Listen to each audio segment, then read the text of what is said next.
We must guard against the acquisition of unwarranted influence, whether sought or unsought, by the military-industrial complex.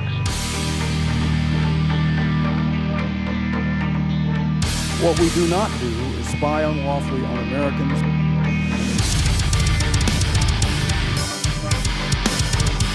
We are leaving in 2014, period.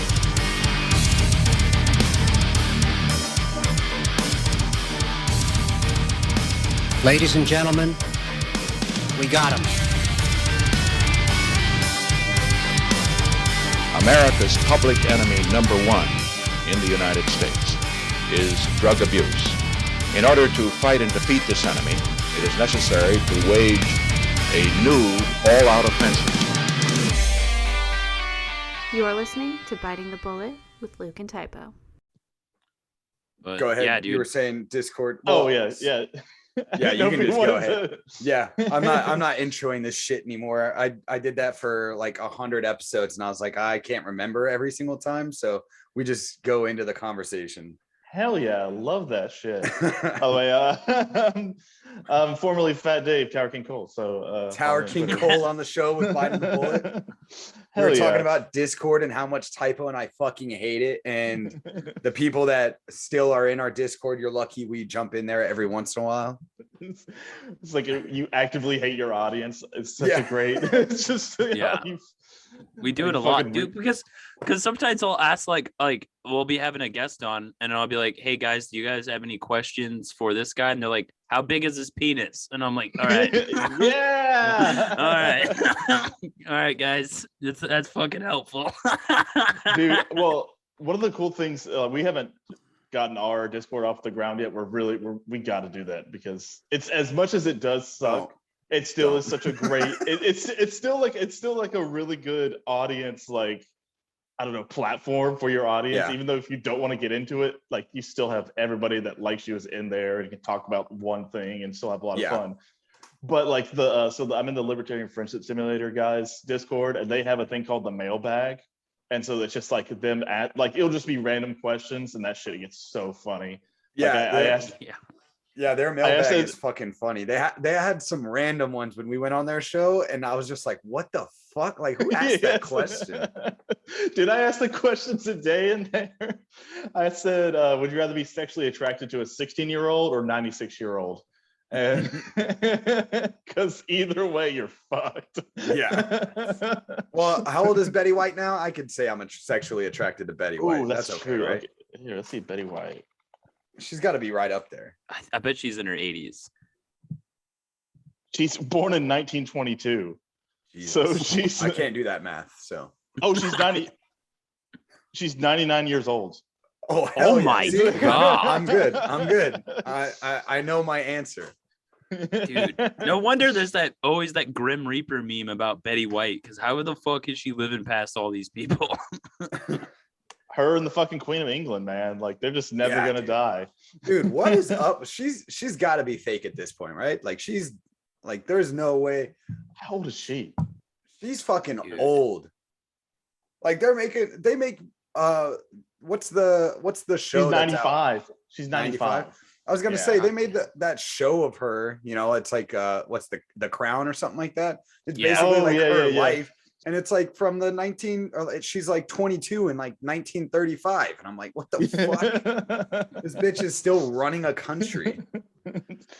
How is this even possible? Like, it's like you've literally seen like basically the invention of like flying. And then now, now you're on jets. Like you saw all of it go through. You were there, World War I, World War II, like all this shit.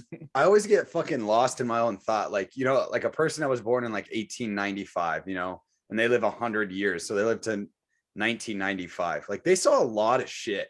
Yeah. Like, and there was a couple of people that were 105, turning 105 in like 2000. There was like big things. They saw the invention of the internet when there was and the invention of cars.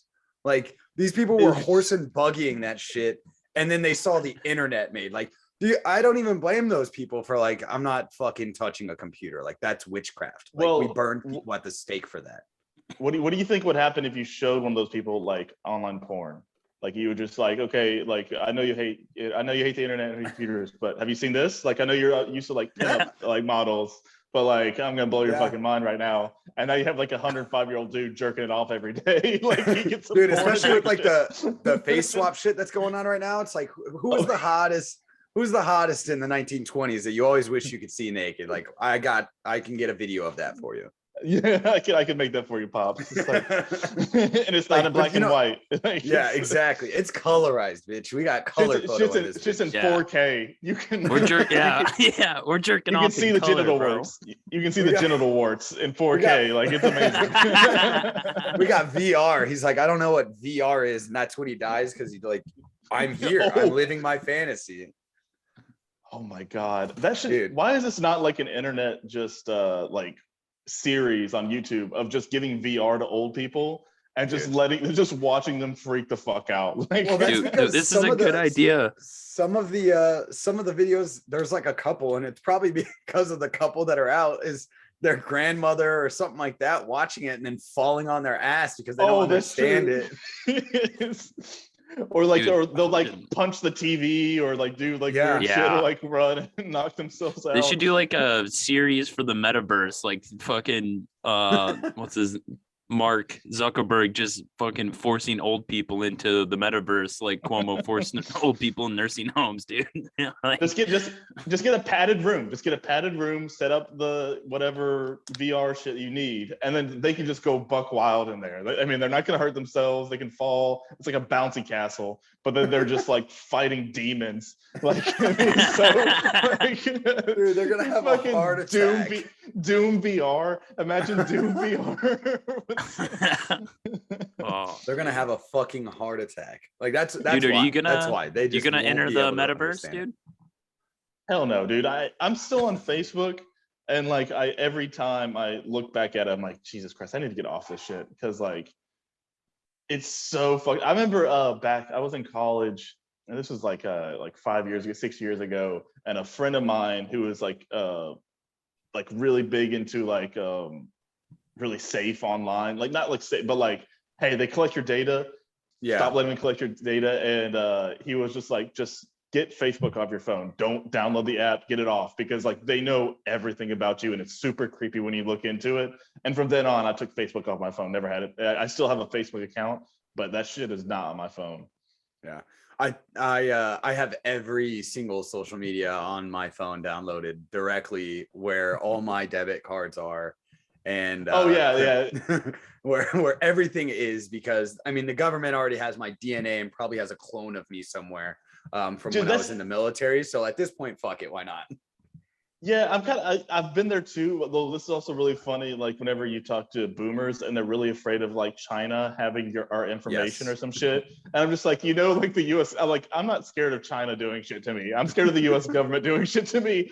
The President Xi can have as much like data on me as he wants because he's not going to show up my door and shoot my dog. Like it's not have to worry about some Chinese spy coming towards me. Dude, that's my biggest thing right now. There's a lot of libertarians that are scared of the Chinese threat, and I'm like, bro, like after the last 2 years, I feel like that's not where the focus should be, like at all. Like I understand where you can see where China is a threat, maybe, but at the same time, like if our economy is as shit as it is and China's economy is similar to ours but worse, don't you think that their economy is worse than ours? Like it just doesn't make sense. Like if especially for libertarians, like the boomers and stuff like that, I get whatever, it's always somebody else is the threat, but like for libertarians, and that's why like that's why I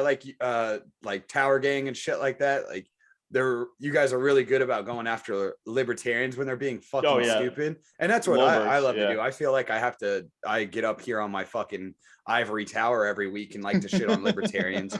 But it's just because like, it's like, because you should know better. They should know better. Yeah. Yeah. It's like you we saw Ron Paul was talking about this shit in 2008, like the Fed, like it's still the biggest problem we have. It hasn't gone away, and China hasn't gotten big enough to overtake the Fed as a threat to our freedom or our future. So it's still, And I had a tweet, like this was a really long time. It was when I had Fat Dave still. And it was like boomers will say that socialism never works, but then also get really scared of China taking over us. It's just like you gotta these things, you gotta pick one, because like you can't both say that socialism like always fails and they get super scared that China's gonna overtake us. It's that red button meme where you got to pick one or the other. Yeah. And they're sweating.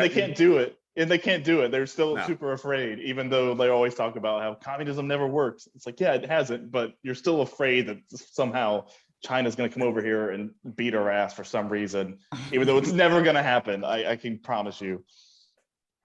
Dude, isn't that weird? Like when the Great Expansion was happening into the United States, like China just never, I'm sure there's somebody out there that can tell me why China never really got involved in it, but like there's not really there wasn't like a big Chinese influence except in like slave labor over here. Yeah. And it's kind of weird how like they never got involved. I guess their time of expansion was prior to that and then after that, but at the same time it seemed like they probably had the best shot of getting over the ocean. I guess the Atlantic's smaller than the Pacific, but still, I don't know. I just always thought that was weird. Like that you just don't hear about, China taking over California and then selling it to the French or something like that. I heard this. I don't even remember where I heard this from.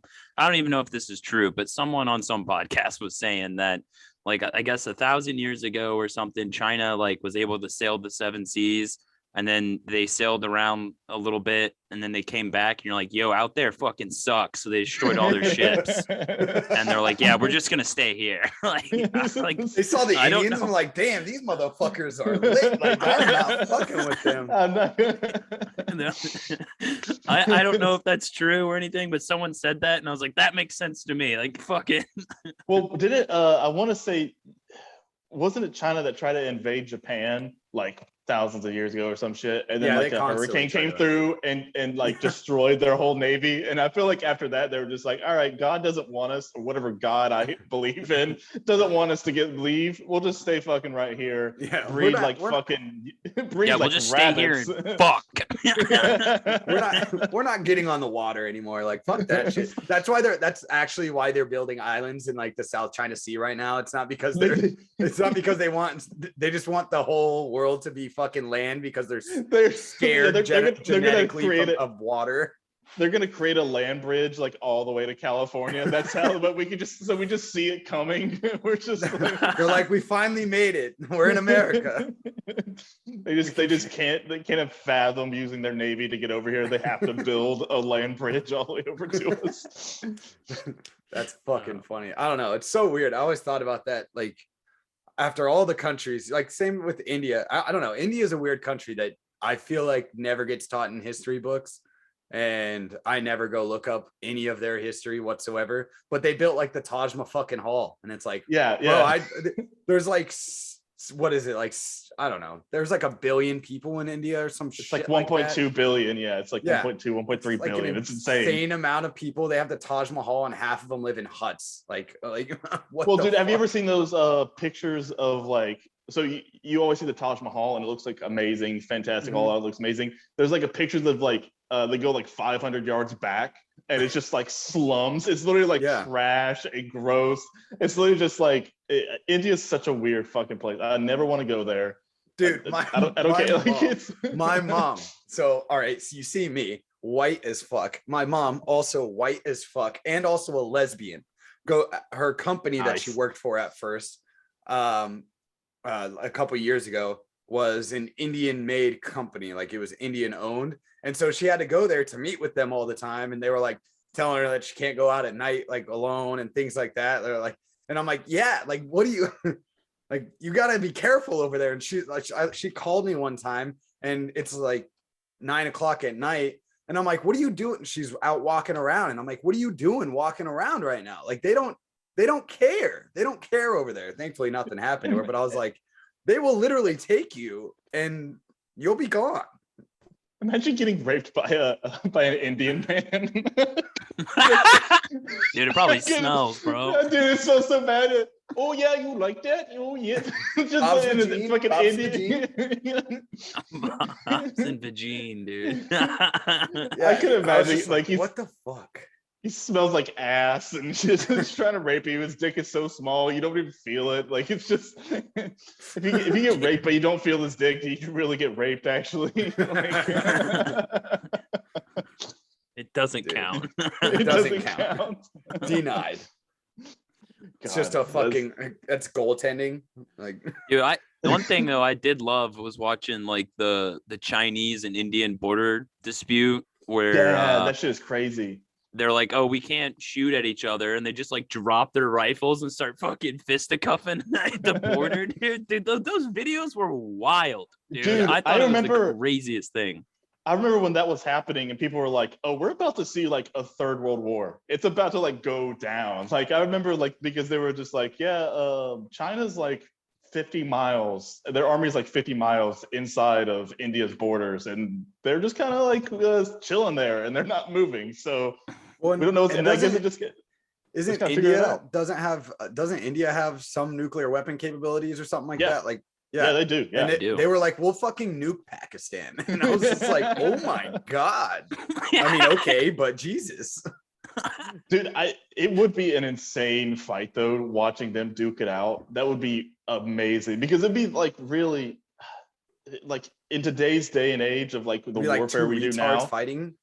Yeah, because like, in today's warfare now, like it's all like it's never really two countries that are actually beside each other going to war against each other. Like it's not like that old school shit. They were like they had border contentions. They would actually do a land war of this army against this army. It'd be the first time we've seen it literally since like the Korean War. That'd be like even the Vietnam War was kind of different, but like imagine like the Korean War, but with China and India. That'd be insane.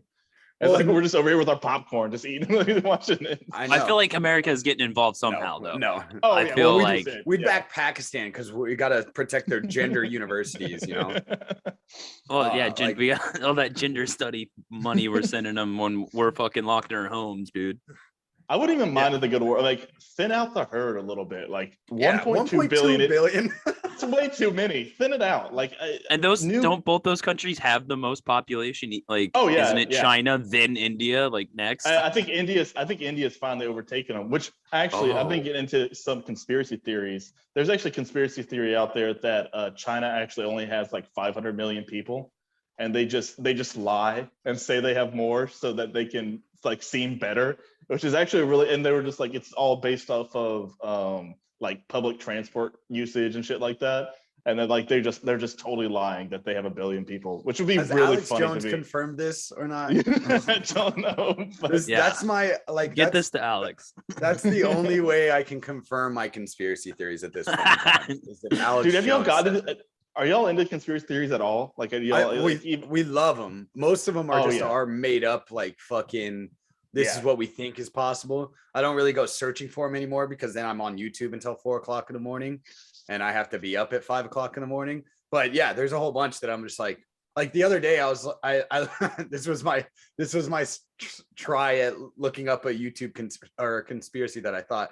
I typed in Katy Perry is John Benet Ramsey. And I was like, is it fucking true? Like that would be wild. And I couldn't find any like really some good of the ones, most ridiculous ones. Like it seemed kind of true. Like the way people talked about it, I was like, dude, maybe she is John Benet Ramsey. Like that would be pretty fucking wild. Okay, so like I follow this guy and I talk about him all the time, like on other podcasts and like to all my friends. This guy's named Wendigoon, and he does he covers conspiracy. It's like he has a whole series called the Conspiracy Theory Iceberg, which is, I guess you know what an iceberg is, like the kind of meme-y kind of thing. And it's like conspiracy theories, and he's going through it, and that got me super hooked on conspiracy theories. But one of them that was like way down in the iceberg was that Arnold Schwarzenegger lies about his height. And that was just, it was like a level 7 conspiracy theory out of 10 levels. It was just like, dude, no one knows his true height. He just lies about it. Like he's actually like 5'8", but he says he's like 6'4", but he's totally not. And there's like pictures of him like looking really short. I just thought that was super funny. It's just like the John Benet Ramsey is Katy Perry thing, but that's so funny. Like, why is this a conspiracy theory? No one really cares. Why are we so obsessed with it? I know, but I was like kind of interested. I was like, that'd be kind of cool if it was John Benet Ramsey. Like that would be Katy Perry, because I think Katy Perry is fucking insane. So I was like, it would make sense if she, you know, fucking basically everybody thought she was dead, and then she reinvented herself as like a, you know, child star, and then became Katy Perry, this insane woman. And it's actually John Benet Ramsey, the person that they've been searching for fucking 30 years now.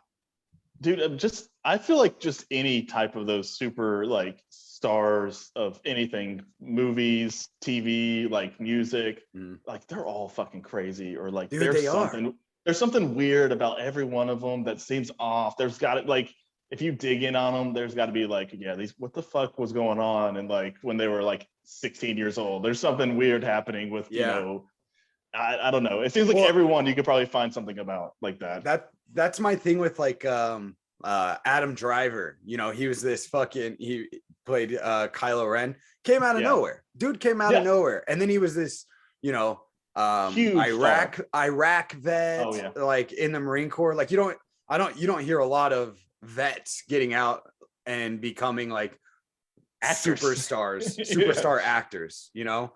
Like a lot of vets get out and they become, you know, business owners or this, that, or the other. Like that's usually kind of homeless. Yeah. I meant ones that people actually want in their community. I meant the ones they actually want in their community.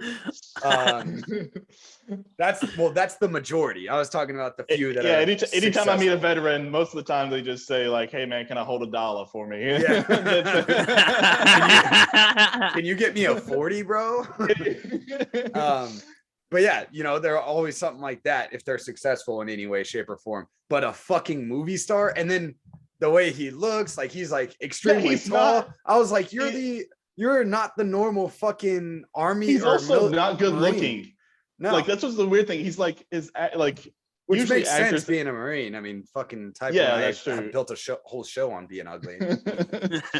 But like to be like the A-list actor, and he looks like a Swiss GI Joe man. Like that's what his face looked like. And he gets Star Wars, literally the biggest like Star Wars. He gets a bunch of other movies. It comes out of nowhere, like you said. What the fuck's going on with that guy? Like at some point you got to wonder, like, is this some type of weird psyop by the U.S. military to get, you know, like I can't. To promote the Marine Corps again or something like that. Yeah. Well, and you know, that's also like what happens when you go into this fucking insane corner of the world that we're in, which is like the anarchy libertarian sphere, and everything's just a fucking psyop, and you question everything. Some of them are true. Some of them are fucking true. So it's like I'm gonna trust my gut when I see something fucking weird. Or even like everybody thinks everybody's a Fed. Like I even had a friend of mine today who was just like talking about another friend who's like, I wonder if he's a Fed. Like he's not a Fed. Like he's literally every time like it's like he has some of the Fed vibes, you know, like he's doing this or that. Just like that's just him. Like I don't just like. Dude, I guess posted a picture of me in a Hawaiian shirt and a hat and sunglasses, and people are like, "You're a fucking Fed." And like, I'm like, dude, there's nothing I can do. Like, if you do like one thing that slightly could be possibly a Fed, you're like, the internet will deem you a Fed. Oh yeah. It's kind of a good thing though, because like if you treat everybody as a Fed, you'll never get, you know, a thing to capture the governor of Michigan. Like you're not gonna like at that point like, you'll never get in that position if you believe everybody's a Fed, and then like so you're good. But there's also the thing of just calling your friends Fed, or like and saying like you're gonna rat me out to the police. Like it's kind of a really weird thing we all do, and but I love it. I love the culture. It's so much fun. The culture is a giant dumpster fire. And that's why I think we've stayed on Twitter, is because I thrive in the dumpster. Like it's amazing.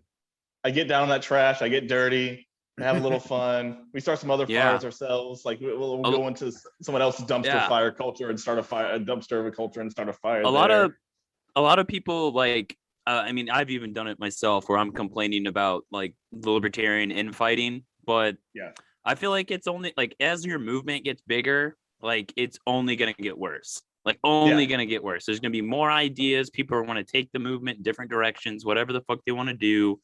Plus, like, I don't know, libertarians are so like anti-authoritarian and collectivism in a way. So there's just like so many different ideas that go in, and as the movement gets bigger, it's just going to get worse. And I just come to appreciate it. Like when people are arguing over the dumbest little things, like sometimes I look at my Twitter and I'm like, God damn it, not today. like the homeless thing from a couple of weeks or like last week. It was amazing. Like, it was like, well, my favorite part though is anytime we get into these weird like libertarian Twitter battles, it's just the memes that come out of them and just the funny things, and like, and it's like, it's really funny to watch the people that are arguing and then be on the outside and just take your shots, like just take like the funny like jabs at everybody, and nobody's safe. You can just joke to everybody and then just stand back and watch like the fire you created. It's so much fun. Yeah.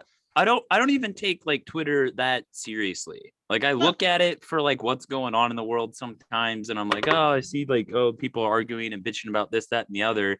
But like I just say whatever I want, and like I don't really mean to be offensive, like actually insult. Like, unless you're a blue check mark, maybe that might be true. But 100% insult them. But like if I'm like arguing with another, like a person I at least know is a libertarian, like I only insult you because I think it's funny. Like, like that's my whole point. I am the epitome of a Twitter terrorist, where like I won't get on for a couple days and then I'll just jump on and fire off 6 or 7 tweets either at people or at random fucking Twitter threads or just out into the nowhere, and then I log off again, and then I'm off for like 2 days. I mentioned this on our podcast last night. Isn't it one of the best things to find like a blue check in the wild, and like their post only has like 6 or 7 likes on it, and you're like, oh hell yeah, here we go. Yes. Like I'm gonna come in here, I'm gonna ratio your ass, and then like, and then you're gonna get all upset and you're gonna block me, and it's gonna be glorious. It's so and they're much like, fun where to the find fuck randomly. did this come from? Like they're just so confused. They've never even heard the word libertarian before, or like there's true anarchist out there, and it's like, I found you, bitch. You're like, you're gonna get people are gonna call for your murder when I'm done with you. That's what made the Tower Gang thing so funny. Is because like, I mean, one, it's because you're having like all these interactions that pop up out of nowhere where you got like all these people commenting. Your mentions are destroyed. It's so much fun. Because we're all liking each other's fucking shit. Liking and retweeting, and it's like, I mean, I don't know if like even just if you're in the tower, the notifications themselves are like, you're like, it gets annoying. Too much. I can't imagine what it's like to get towered yourself, and like especially with a long one, everybody's liking and retweeting. It's so much fun. Dude, and so like Typo and I, we were in the first Tower Gang group, like the one that started, the OG. The OG Tower Gang group, and we were like with Josh Smith, and then Chris Popo. Pulpo was in there, Chris Adamus or whatever, like whatever his name is on there, and then Shane Hazel was in that bitch, like all like, and we were all just fucking like, it was all of us. We were all in that bitch every fucking day. And it was during the middle of Typo and I had no jobs. We were jobless, so we were just fucking that's bink, bink, bink, and we're like, all right, let's jump on the next one. Dude, I was in the same boat, man. So that's the only reason I got on Twitter. Like, so I was on Twitter for a long time, but it never. So actually, I was on Instagram. I was more into the libertarian Instagram community, which I know y'all were really big in.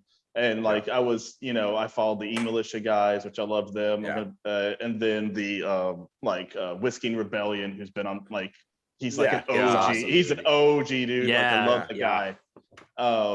But like it's always on there. But then I went over to Twitter just to talk like sports and shit, because I was like a big sports fan. And then a buddy of mine, Adam, was just like, hey man, I would see towers and I'd be like, hey man, what the fuck is this? And he was like, oh yeah, just join it. And then like it was over. Like I like soon after I joined Tower Gang, like I got laid off.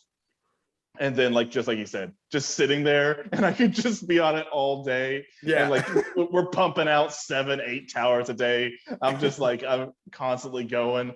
It was one of the craziest fun times. Like it was insane. It was just so stupid. I think one of the best ones was Elizabeth Warren.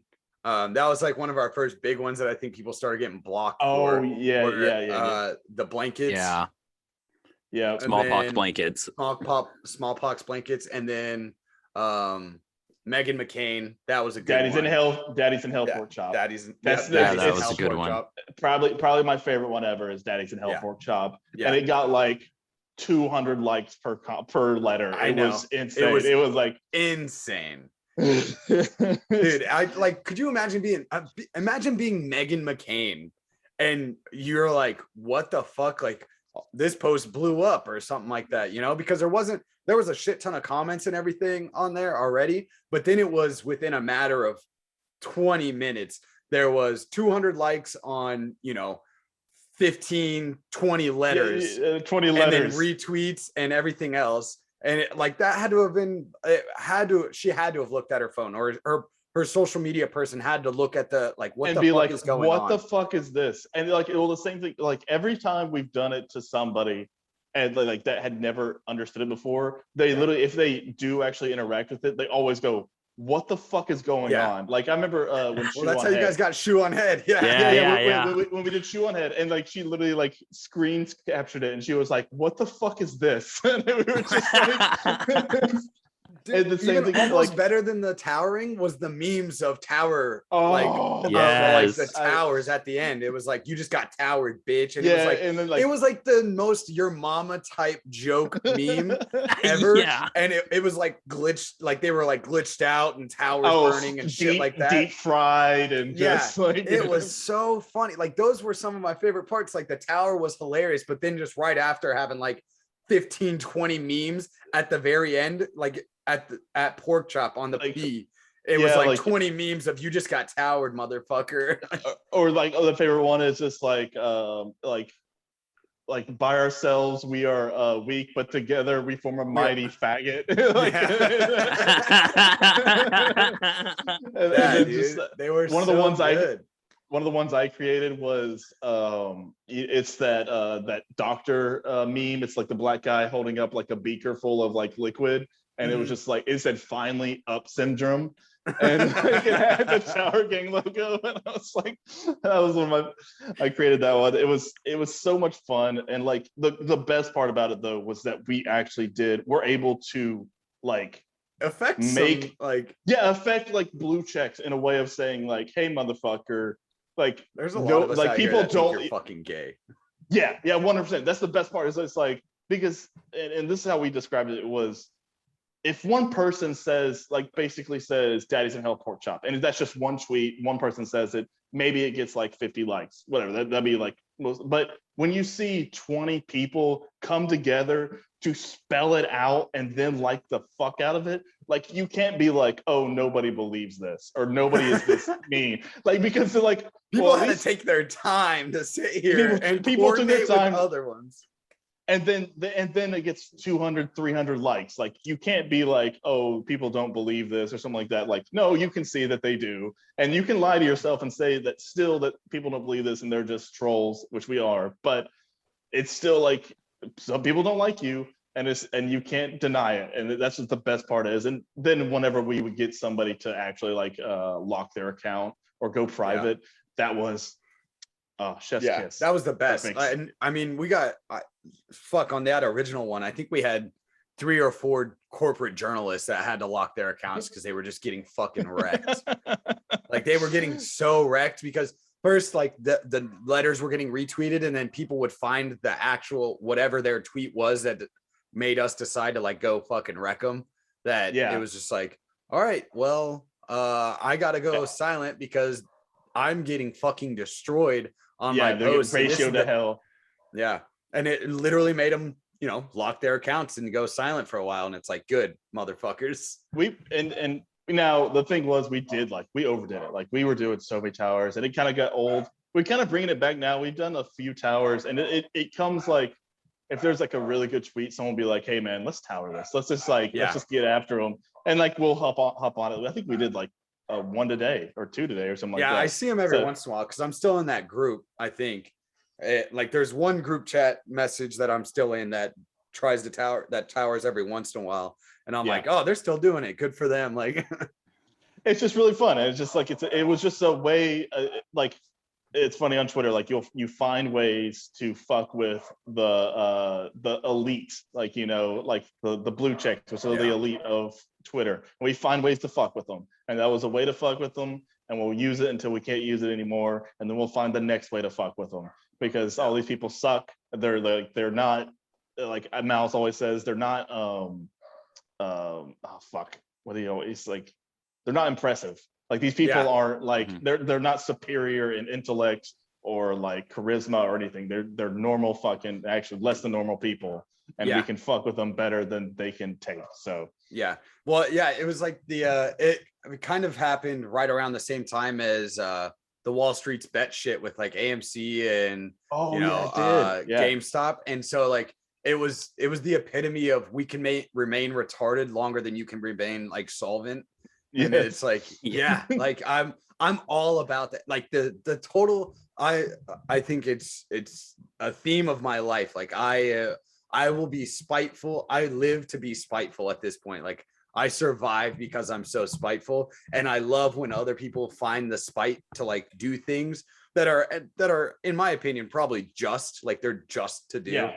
They're the correct thing to do, but like to be spiteful about it and just continue to go through it, even though it doesn't make any sense or it doesn't really benefit you personally, but it's still the right thing to do, and you're just doing it out of spite. I love it. I fucking love it. It's such a big dick move. It's such a big dick move. How did you guys like create the podcast out of it? Dude, so that was between, so there was a guy in there, and I wonder if he's still on Twitter yet, but you remember Ovaltine Jenkins? That account. We sponsored his book. We have. That guy, he's great. He's hilarious. And so, awesome. So I don't know if like in our Tower Gang chat, I know there was many of them, but we would always have like super, like either be super funny in them or be super autistic discussions about libertarianism. And so I was talking with Ovaltine one time. I was like, hey man, we should just do a podcast out of this, because like at least like this shit is too funny and like too interesting not to share with other people. And so he was like, sure, you do it. He was like, I'm not going to do it. I'm not going to do a podcast. So I got with, you know, Toad and Jose and Clint and before that was Josh Smith, and Josh is kind of still a part of it, but Reed wasn't a part of it yet. And then I was just like, hey guys, we'll just do this. And it literally, we'll just go on here, shoot the shit, be autistic, just have the conversations we were already having in the group chat, but just between us, and like people can watch it. And then I never expected that shit to go where it's actually at today. It's so fucking weird. Like I mentioned it, I made that tweet today and I tagged y'all in it about how like last year I literally like I followed y'all on Instagram. I would like your memes. Same with like E-Militia guys. Like I was just some guy on Instagram. I would message. So like, I don't know if I ever messaged y'all, but I would like send DMs to people and be like, hey, this is kind of really funny, big fan, whatever shit, listen to the podcast. And then now I'm like on the podcast with them, talking to them. And it's just, it's very surreal. Same with like media. Like I would listen to Dave Smith. And then now I'm like, we're going to have our second podcast with Dave coming up at the end of this month. Like it's insane to think about because like it's all these people were. Yeah, it was like born out of your success was born out of autism, dude. Yeah, it's so crazy. It's like born out of autism and being like a shit poster online, like literally just like being the absolute asshole and just telling people to go fuck themselves and they're a bunch of faggots and eat dicks. Like that's and then you get to this point where you're just like, oh yeah, Dave's coming on, and then we're gonna be part of like and I always go back to E-Militia because they were really instrumental in me becoming a libertarian. Yeah. Like I mean I was on. You're going on their show soon, aren't you? Yeah, I'm going on their Christmas show. So I'm going on the Christmas show. Yeah. And we've had them on our show, and like when they came on, I was also like gushing, and I was just like, you guys, like, because it's like a lot of people say like, remember like Ron Paul got them into libertarianism, or you know Tom Woods, or this.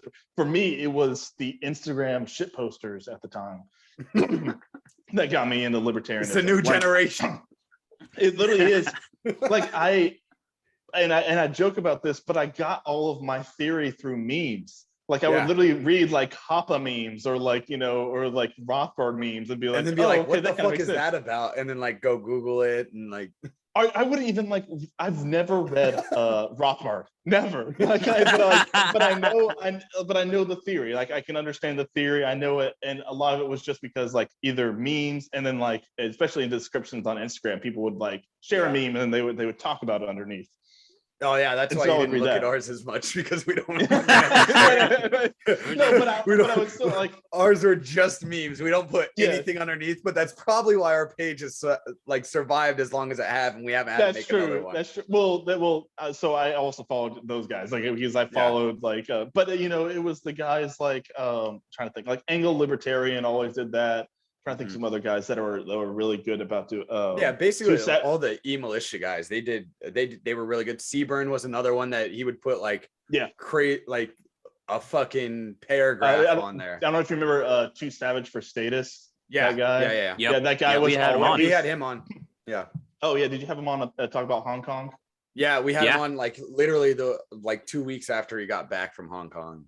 Shit, I need to get back with him because we talked. I messaged him and said, "Hey, would you want to come on?" And he was like, "Yeah." And then I just never got back with him because I remember when that happened. Like I was like, "Holy shit, this guy went to Hong Kong and like, was in the riots. That shit was insane." Yeah. And so to me, that's what. And what's weird is like, and I talked about this with the e-militia guys. Like Liberty Instagram, it's very different culture of Liberty Twitter. Yeah, very different. Like it's so different, and it's the thing is more savage. It is more savage in a way, and also it's not as much of the big names on Liberty Instagram. Yeah, Liberty Instagram is a lot of like ground up, just like these guys are made on Instagram. They don't have like huge podcasts. Like like Dave Smith isn't really on Instagram. He's not on Instagram. No. Tom Woods is on Instagram. Eric July's a little bit on Instagram, but it's not like it's like all the people that were on Instagram, Liberty Instagram was just like they made their accounts, they talked about it, they would get 30, 40, 50,000 followers on there, then get nuked ultimately probably. But like and so I didn't really know about like I was in libertarian, I was an anarchist, and after I was an anarchist, I found Dave Smith. I found Tom Woods. That was like the weirdest thing. Like the only reason I found Tom Woods was because of a Guns and Guillotines Instagram story that said these are the podcasts I listened to, and one was the Tom Woods show. So Guns is funny. Guns is awesome. Oh, dude, I was in his again Discord server. I was in his Discord server before. His Discord server like lasted like 2 weeks, and then it got nuked. Like not, but like he actually nuked it himself. He was like, "This shit is so toxic. I'm done with it. I can't get caught holding the bag on this one." And he's like, "Dude, I'm gonna delete this." It was so bad, and it was actually fuck. I'll throw people on the bus. I don't give a fuck.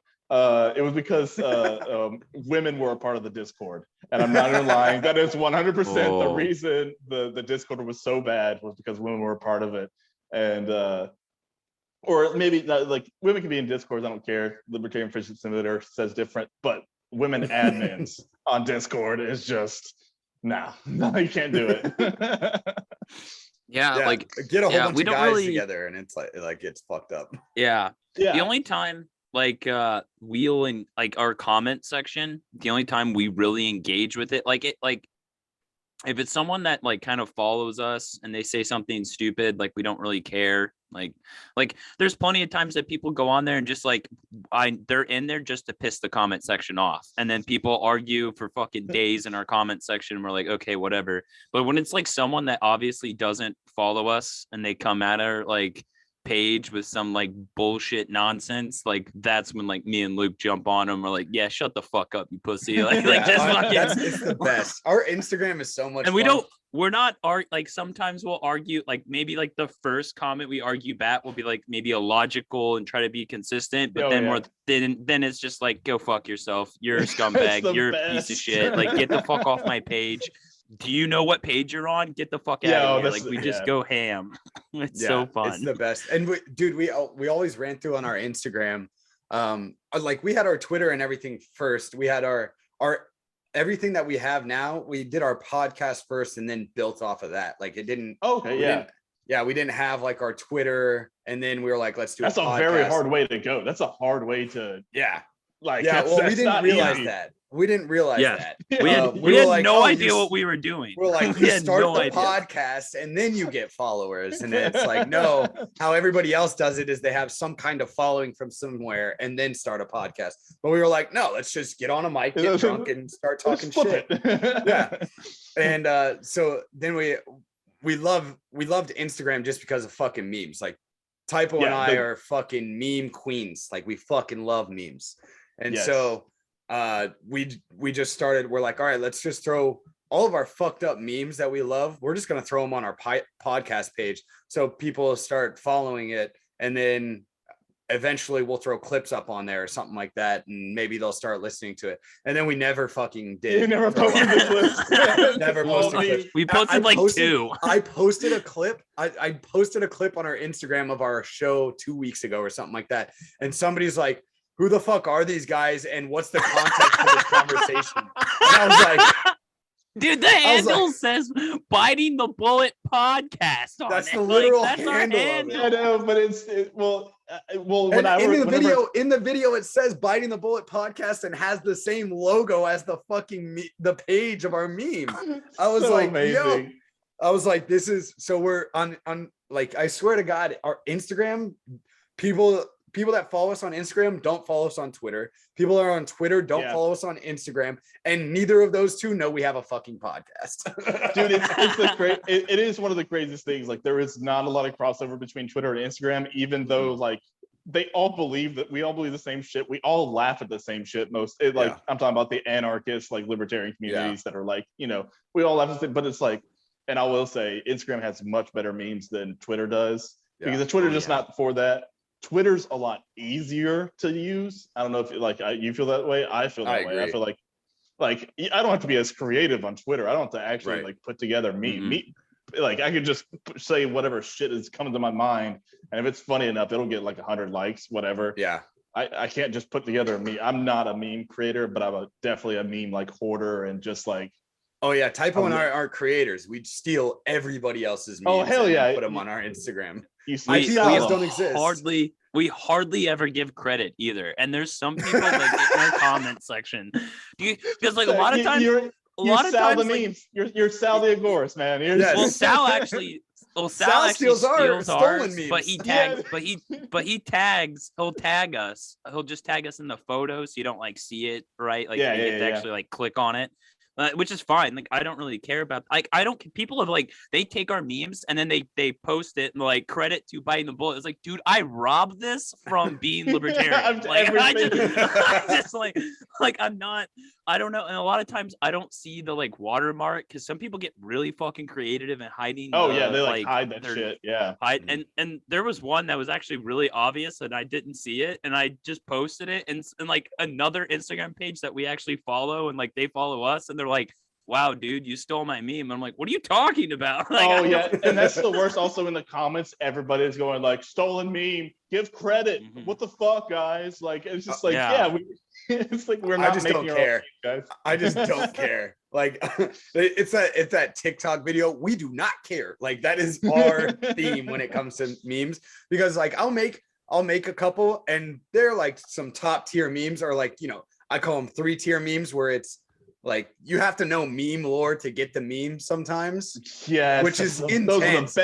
Those are the best memes though. Yeah. Whenever you have to, and then I posted like 3 of them, and it was during the time that we were shadow banned, and like we had gotten shadow banned, or like very like nerfed. Like we got nerfed in a fucking video game all of a sudden, and it was like during the middle weeks of November, and I posted like a couple like really good memes that I actually went and worked bangers. on. Yeah. And they were bangers in my opinion. And then it was crickets. And I was like, I'm not fucking making memes anymore. Fuck these people. Like, yeah. I'm pretty sure it was the Kyle Rittenhouse memes that like got us nerfed for a little bit, but then all of a sudden he was not guilty in the verdict, and our shadow ban just went away. Well, yeah, it's the craziest thing. It's just like, how many people got nuked off of Twitter or Instagram because they made Kyle Rittenhouse memes or said he was innocent, and then like he actually turns out to be innocent, and then they're just like, okay, well, I guess we can't say anything to you anymore, but like we're not gonna say, like, there's no. Well, And sorry, there's no like yeah. You get accounts. You would think like very... if we shadow banned you for saying he's innocent, then we were wrong. Maybe just give us a boost. Maybe give us like a little algo boost. But no, that's not gonna happen. No. What was very strange though, so like our interactions on Instagram like was just like almost gone. I mean, we were going from like 1,000 to 2,000 interactions on our post to like 200 if we were lucky.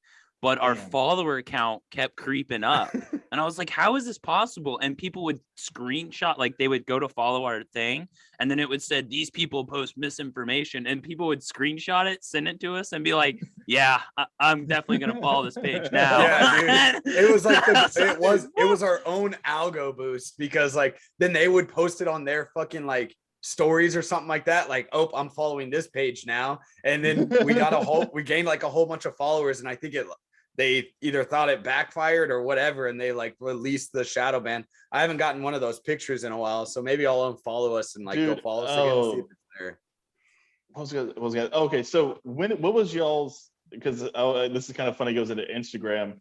Like, when did y'all come to liberate like anarchism? Because like for me, like I remember like being on Instagram before. I was like a libertarian. I wasn't an anarchist. I know I wasn't an anarchist yet. And I saw a guns and guillotines cop killing me. And I was just like, no, we can't kill. Hold on a second. and I remember it. I remember it like vividly.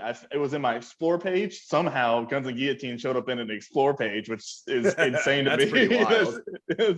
And I remember just seeing him talking about killing cops, or maybe his it was his house intruder army, one of those memes that came out. And like I was just like appalled by it. And then like 2 months later, I was following guns and guillotine. Yeah. I don't know. Did y'all ever have one of those like moments? I don't know if you ever had that moment. So I would say that our first like real, I would say to at least an anarchist perspective, was Whiskey and Rebellion, because we were a lot of people in the military followed his page, but I don't think a lot of people really like understood it. Maybe they were like along the lines, because he was a savage, and he was a fucking savage, and people loved that. But then you could tell, like, even when I would see like, oh, he's talking about like killing cops or something, like, and you're like, well, and like at the time, he wasn't until we got out, because while we were still in, he was still seemed like the like constitutional Republican kind of deal. Yeah, it was just like libertarian, like kind of Second Amendment, like Second Amendment forward, like we hate, and still like all that kind of shit. It was still like fuck cops and fuck the CIA and fuck the FBI, but it wasn't like, yeah, we can scalp these motherfuckers. It wasn't like that yet. Yeah. And I guess that's okay, go ahead.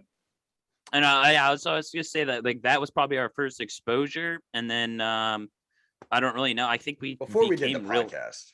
Before like we were anarchists like, before we started the podcast. Anarchists somewhere in 2019, probably the earlier part of the year. But we were like self-proclaimed like we're anarchists now, and we get on Twitter and like and Instagram, and people are like, oh, you're veterans, you statist pieces of shit. And I'm like, we're not welcome here, dude. Yeah, dude, like, the Libertarian Party was not very welcoming to some anarchist vets at the beginning. Dude, it is very weird, because like there's so many. I feel like a ton of veterans. Oh, it's like you either go like there's like, I guess there's like 3 routes. Like you either go anarchist, which I feel like is a good amount of them, or you go like super Republican, like fucking FUD. That's the other route. Or you go like, I guess like this is probably Air Force guys, go like super liberal. So like, or Muslim Marines. Yeah. Because the Muslim Marine guy on Twitter. Oh yeah. The Muslim Marine guy on Twitter that's always like, the AK or the AR-15 should never be in the hands of a United States civilian. And it's like, bro, I will literally put my whole dick in your mouth before you tell me what rifle I can have. That is the definite worst fucking like that's the worst type. Yeah. Like the ones that are just like, I handled weapons and I know weapons of war. and these things should not be in regular people's hands. It's like, you go fuck yourself. Yeah, like I know. you weren't some like major weapons like handler. You probably went through basic training and then like never picked up a rifle again, you piece of shit. Yeah, I always had the same line, and I always retweet him like, this guy found out when he tried to enforce tyranny on a population that when they shoot back at you, it's harder to do that. And like I always fucking reply like, and it's always the ones that I always see are like blue check mark officers from the military trying to get into politics, and they're the most like fucking annoying. That one right now that got all but heard about Massey holding an M60, and he was like Kissinger? an army. Oh, was it Kissinger? No, I don't remember his name, but he was something like along that lines. Yeah, he's an army he was a prior army officer, and he was like, I held this on, or no, he was a grunt and then became an officer, I think, or something along those lines. And he was like, I held one of these in Afghanistan, and that was my everyday. There's no reason for a United States civilian to ever have that. And it's like, yeah, dude, you're a fucking bitch that doesn't deserve to be like, and like, I think I don't even remember what I commented on there, but I commented something along the lines of, you're a fucking bitch. You don't get to tell me what to do. And just because you were in the fucking army doesn't mean shit. Or I think I said I was like, oh, of course the army's fucking talking about taking guns away from civilians. Why don't you go surrender another flag, you fucking pussy? and that one got a couple likes on his post, but it's just like, I hate those guys. I fucking hate them. Well, here's the thing, like, how do you go into the military and then come out and not be totally jaded to whatever the government is telling you, or like whatever position that they hold? There's no way I could feel like that you could come out of the military and be like, you know what, those guys got it figured out. Like, I think they know what they're doing. I think we should listen to them and make sure that like other people have no chance to go against them in any way. Like, how the fuck do you get through that? I don't know if it's just I can use the government to get forward in life, which that would go into those guys that would, trying to get office or political office, some shit. Officers, or they're just officers in general. Yeah, just officers. In general, I guess. Officers buy into the bullshit more than anyone else. Like like a lot of people I've encountered in the enlisted side, they're just trying to put their head down and get through it. They'll buy into the bullshit just enough so they can get through the shit. But they all kind of know, like, even the ones that are like, oh, I'm going to stay in. They're like, yeah, I know it's bullshit, but it's fucking easy. I'm like, oh, I get it. Yeah. Oh, I got paid to mop rain today. Like, whatever, I can do this for the rest of my life. Yeah. Yeah, and it is that, and I feel like it has to. Well, when you become an officer, I feel like, and this is coming from somebody, I have no military experience at all. Like, but like, this is just like I don't know, like psychology type of thing of, if you're an officer and you're giving orders, at some point you have to be like, if I don't buy into this, then what I'm doing is totally wrong. like at some point. Yeah, and they will. I mean, that's why you see even in movies that's portrayed, and that's always something that's funny to me. Looking back at some of the movies, because like a lot of these movies are fucking hyped up and bullshit, like these war movies and things like that, and you're like, that's not the way it works, or this, that, or the other. But a lot of times you see the divide between officers and enlisted, and it's like, a senior enlisted guy telling an officer, fuck you, we're not doing that because I'm not going to get my guys killed.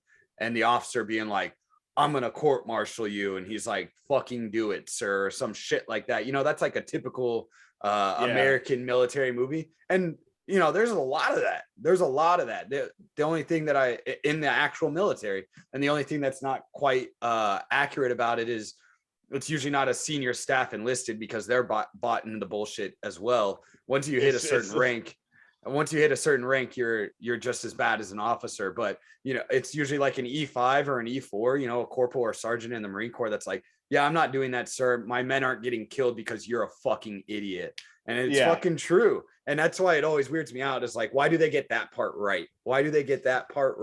And I think it's honestly to show the divide and make sure other people know that there's that divide there. And then because the officer was right in the tactical explanation, and it would have helped the battle or whatever, but and these people should have sacrificed their lives regardless for the nation or for the country, but they did it anyways a different way and still won the battle and didn't sacrifice them all. Yeah, it's like they'll still go do the thing, but they'll do. It's just like he was just upset that he wanted to do like a full charge against like gun placement. Instead, he was just like, I'll just flank around it, and the officer got all pissed about it. But they still did. They still got to the same thing. The same goal was still reached of killing some like fucking brown people over in the Middle East. But like, it's such a dude. Children. Yes. Well, it's like I'm guessing y'all were probably in the military whenever like American Sniper came out, weren't y'all? Yes. Oh my God, dude. Watched it on base in Okinawa. Dude, it was intense. It was intense watching it with everybody. It was sad. We were in a movie we were in a movie theater with a bunch of Marines, and like I won't go into all detail. I mean, people were drinking, of course. When the movie ended, and like it was a sad fucking ending. Like he got killed trying to help some like PTSD Marine, I think. People stood up for the procession of him going down the freeway. God. Well, I stood up, dude. We all stood up. Everybody, there wasn't a single person in the theater. It was dead silent. And usually, those old school movies where it's like a whole bunch of military guys in the movie and they're smoking cigarettes and throwing drinks and everybody's yelling and having a good time. That's how that movie theater is. That's how that movie theater is. We just sit there and drink with a whole bunch of alcohol that we're not supposed to have in this movie theater. We're all talking. Legitimately smoking cigarettes in the theater. We're all talking. Nobody's fucking really paying attention. And that movie, dead silence the entire movie. Entire fucking movie. And that includes standing for the national anthem and the Marine Corps hymn at the beginning of every movie that you go to. And then dead silence through the entire movie. And then once everybody stood up for him being his funeral procession through whatever city in Texas that was. It was weird. It was, we all walked out. We all walked out, and it was probably like because we were in Okinawa, so we had to like walk everywhere on base, and we probably got like 50 yards away from the theater, and we were like, okay, that movie was fucking intense, and like finally we started talking, but we were dead. Everyone, it was dead intense. Silent. It was so intense. That's still at the point like. That stuff gave you chills. Like you were in the military, you still believed that you were doing like good things. Yeah. And even the people that had gone to Iraq and Afghanistan and didn't agree with what we did over there, they still, you're still fighting for the person to the left and right of you. You're like, this is bullshit, but I don't want these people to die. I'd rather kill them than my friends to die, and you've gone through so much shit together that it's like, and then you saw what he was doing for the veteran community, like outside of it. And then how shit went down between him and his brother and this, that, or the other. And a lot of people read his fucking book. And like, honestly, the way that he's depicted is really well compared to his book. Like it was a really good movie. And it shows him being a guy that was remorseful for the things that he did over there. And they didn't really get that into the movie at all. And I've heard that. Like I remember that the movie. It was more like it still gave that American exceptionalism type of like it still had that vibe to it, even though he was a lot more like this shit is fucked up. Like this should have never happened. And he got himself fucked up in it because he just thought that if he could go over there and keep going over there, he could save his own guys. At least he could do that, and he could deal with And I think a lot of people have that. I know I had that when I was in the military. Was like. Yeah, I may not agree with this, but I know I can deal with it a lot better than these other people can deal with it. Like that makes me sound like a psychopath, which I probably am. But like it's like I can compartmentalize, the really fucked up shit because I've been through some really fucked up shit in life and I've dealt with it in a way that's at least I'm semi-decently successful in my life. I'm not a fucking raging piece of shit. Alcoholic that beats my girlfriend or anything. So like I was like I can compartmentalize it often. Don't worry, you'll get there, and it's awesome. It hasn't happened yet. But, I was like, every day I work harder and harder. Someday I'll reach there. But if she says one more fucking word, But you know, it was at that point in my life, I was still at the point where I was like, at least I can do it. And so some fucking dumbass 18-year-old doesn't have to do it after me. But at a certain point, you realize like there's a shit ton of dumbass 18-year-olds, and there's only one of your dumbass 20-year-old. And you're like, all right, well, never mind. Fuck this shit. They can go fucking kill brown kids in the Middle East. I don't give a damn anymore. They can deal with that shit for the rest of their life. Dude, it is one of the craziest things though of when you go back and watch like the movies, like all the movies that you can definitely tell, like when you were younger, you're like, oh, this movie's awesome.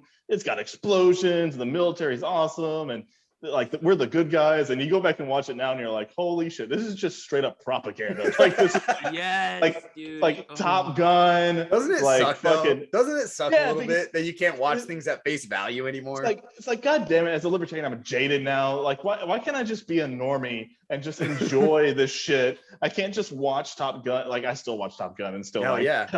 I'm still like hell yeah. I'm like, hell yeah, dude. I was fucking inverted, bro. Hey. I was inverted. hey. Engaging in some international relations. Yeah. I gave him the finger. Dude, fucking classic, bro. You can't go wrong. But you're still going like, but this is totally just to show that like the Air Force and bombing people in the Middle East isn't that bad because we're pretty cool. Yeah. Like we played volleyball and as long as we're cool about it, it's fucking all good, right? As long as we wear cool aviators and we fuck hot bitches and we ride motorcycles. We wear stain washed fucking acid washed jeans. Like, yeah, dude.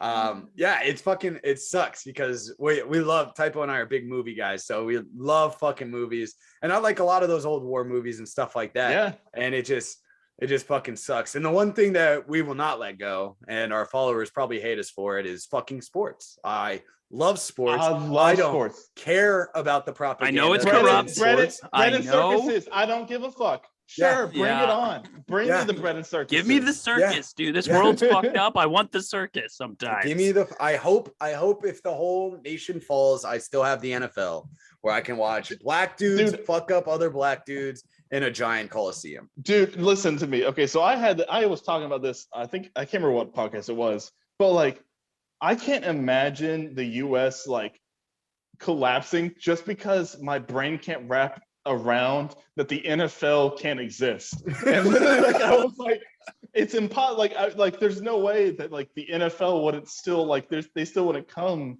Like, I can't think of like we're having some type of civil war that the Broncos and the Chiefs are about to play. I'm still gonna watch the game even though there's like fighting over on the East. I don't know. To me, my brain can't put those things together. Yeah, so, the Cowboys and Rams game's gonna get a lot more serious this year, guys. That's and to me, it's just like, how's it? It can't go away. Like, what would happen? Yeah, Detroit and Washington. Oh, that's gonna be an interesting matchup. Where's our fucking water, bitch? And that's what I like. But I love sports, and I think it's still like a great thing. I watch college football every weekend. I watch college basketball. I watch NBA. I watch NFL. I literally watch everything. Yeah. I'm a Braves fan, so they just won the World Series. I was super excited. Yeah. I watch MLB. Like, and to say like that's just like, I don't know. I find these libertarians that are on that kick of where they get upset at you for liking sports is such a weird thing to me. It's just like I enjoy it. Like it's fun. I understand they do flyovers every game and they know always talk about supporting our troops and shit, but I don't have to give a fuck about that. I still watch the game. I'll still complain. I'll still complain about the refs and like the bullshit faggy shit that's going on with like SJW stuff, but it was so weird being a vet during the Colin Kaepernick thing and being like an anarchist, because like people in my real life were like, yeah, that fucking Colin Kaepernick dude, and I was like, I just don't give a shit, man. Like I really my opinion on the whole Colin Kaepernick thing, I was like, the dude took a knee because he got sat that game. That's why he took a knee. It had nothing to do with Black Lives Matter. He took a knee because he was pissed and he got sat, and He probably didn't even realize the national anthem was playing. He was just like, well, I just found out that I'm not starting, and I'm gonna be a butthurt little bitch and go sit on the sideline. And he didn't take a knee at first. He just sat there on the bench. He sat on the bench. And then he got a lot of backlash, even from mainstream media outlets. Like, why are you sitting on the bench? You're putting out like a horrible. Can't question the troops. Yeah, he was like, you're putting out. Well, and it wasn't even just like it wasn't about the troops. It was more like it was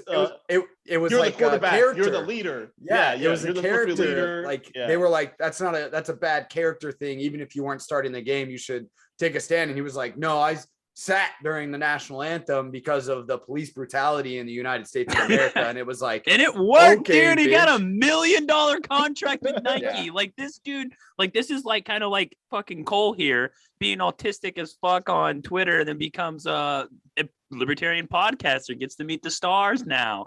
Like Colin Kaepernick was just like, he literally like fell ass backwards into money, like because like he just like made up some shit, and then becomes like the media darling out of nowhere. And now gets to talk about how the NFL is basically the same as slavery in a Netflix special. Like fuck this fucking guy, dude.